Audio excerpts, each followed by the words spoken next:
शुक्राना गुरु जी, आपका लाख लाख शुक्राना गुरु जी। संगत जी, गुरु जी के कितने भी मैं शुक्राने करूंगी वो कम है। उनकी बहुत मेहर है मेरे ऊपर, मेरे परिवार के ऊपर। सबसे पहले तो जब सेकंड वेव आई थी, सेकंड स्टेज आई थी ना कोविड की, तो मेरे हस्बैंड को कोविड हो गया था। हमें पता भी नहीं चला, हम नॉर्मल फीवर समझ के उनको मेडिसिन देते रहे। 5-7 दिन वैसे ही निकल गए। डॉक्टर से बात हुई, उन्होंने कहा टेस्ट करवाइए। फिर टेस्ट करवाए और आपको पता था कि सेकंड वेव के टाइम पे तो बिल्कुल टेस्ट हो भी नहीं रहे थे। 3 बार ये टेस्ट करवाने गए हैं, थर्ड डे इनका जाके टेस्ट हुआ है। उसके 3 दिन के बाद हमें पता चला कि ये कोविड पॉजिटिव है, और उसमें ही 15 दिन ऑलरेडी निकल चुके थे। आगे के 14 दिन और क्वारंटीन का टाइम था। इनको बिल्कुल भी कोई दवाई नहीं लग रही थी। 103 और 104 फीवर था, पल्स रेट भी डाउन था, और ऑक्सीजन लेवल भी 78 आ चुका था। डर रही थी, गर्मियाँ गहरी थी और बच्चे थे बस।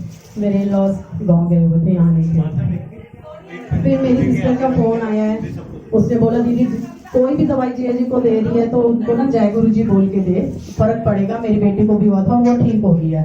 मैंने वैसे ही किया। तो संजय जी आप मानोगे नहीं, एक दिन से दूसरे दिन इनका ऑक्सीजन लेवल 80 से 85, 90 और 92 3 दिन में पहुंच गया, और उनका फीवर भी उतर गया, और बहुत जल्दी उनकी रिकवरी हुई है कि हमें कहीं हॉस्पिटल नहीं जाना पड़ा, कहीं डॉक्टर के पास नहीं जाना पड़ा, घर में ही वो ठीक हो गए। शुक्राना गुरु जी, आपका लाख लाख शुक्राना। और अभी रिसेंट 3 महीने पहले मेरे भैया को कैंसर डिटेक्ट किया डॉक्टर्स ने। बिल्कुल छोटी सी माइल्ड सी गिल्टी थी, उसी के लिए डॉक्टर्स ने कहा कि कैंसर है। टेस्ट वगैरह करवाए, कीमो वगैरह हुई, किसी का कोई असर नहीं हुआ। फिर गुरुजी के बर्थडे वाले दिन हम लोग बड़े मंदिर गए थे, तो वहां पे मैं लोटा ब्लेस करवा के लाई अपने भाई के लिए, और एक छोटा सा स्वरूप दिया कि भैया इसको हमेशा अपने पास रखना, जब भी कीमो के लिए जाते हो इसको साथ लेके जाना। तो संगत जी 3 बार ऑपरेशन थिएटर से वापस आए हैं एम्स के, कि उन लोगों ने कहा कि अभी सर्जरी नहीं हो पाएगी, टाइम ज्यादा लग जाएगा, इसलिए मेजर सर्जरी बताई थी, 8 घंटे की सर्जरी बताई थी। लेकिन गुरुजी की कृपा से वो सर्जरी सिर्फ 3 से 3.5 घंटे में पूरी हुई है। भैया बिल्कुल ठीक है, और आज इतनी बारिश में वो खुद स्कूटी चला के आए हैं, और भाभी को भी साथ में लेके आए हैं बिठा के।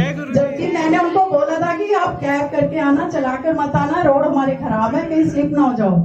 पर गुरुजी की मेहर से वो खुद आए हैं। आज उन्होंने सत्संग भी अटेंड किया है। शुक्राना गुरुजी, आपका लाख लाख शुक्राना मेरे गुरुजी। और ऐसे मेरी सिस्टर इन लॉ है रेखा आंटी के घर सत्संग था, तो मैंने चंदन अंकल को बोला कि प्ले लिस्ट के लिए, उन्होंने प्ले लिस्ट भेजी है। बच्चे आपको पता है आजकल विश्वास नहीं करते हैं, तो मैंने बेटे को बोला कि आप डाउनलोड कर दो मेरे लिए, तो उसने डाउनलोड की, और मैं चंदन आंटी के घर पे जो सत्संग था वो सत्संग शेयर करी थी अपने बेटे के साथ ही।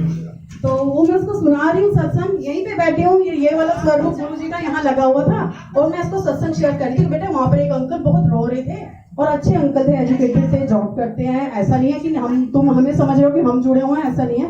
और उसने डाउनलोड करी है, प्ले करी है, और वेलकम ट्यून बजे, और मैं क्लैपिंग करने लगी हूँ, और उसको बता रही हूँ बेटा जब वेलकम होता है ना गुरु जी का, इस तरह से ताली बजा के हम लोग वेलकम करते हैं। बेटा एकदम चुप हो गया, चारों तरफ देखने लगा है, सुनने लगा है, और थोड़ी देर बाद उसने बंद कर दिया बिल्कुल वेलकम ट्यून को। मैंने उससे पूछा क्या हुआ, तो बोला है कि मम्मी मेरी बॉडी में एकदम से तेज से वाइब्रेशंस हुई हैं, और मेरे को गुलाबों की महक आई है एकदम। तो मैं उसको कह रही हूँ कि बेटा ये गुरुजी की ब्लेसिंग्स है, उन्होंने ब्लेस किया है तुझे बच्चे। तो कह रहे हो मम्मी ये ब्लेसिंग नहीं है, तो डरा दिया मुझे, मैं डर गया। उसने फटाफट से वेलकम ट्यून बंद कर दी, कह रहा आप दूसरे कमरे में जाके सुन लो, और मुझे तो डर लग रहा है। पर शुक्राना गुरुजी, आपने मेरे बेटे को भी ब्लेस किया। शुक्राना, आपका लाख लाख शुक्राना मेरे गुरुजी महाराज। जय गुरुजी।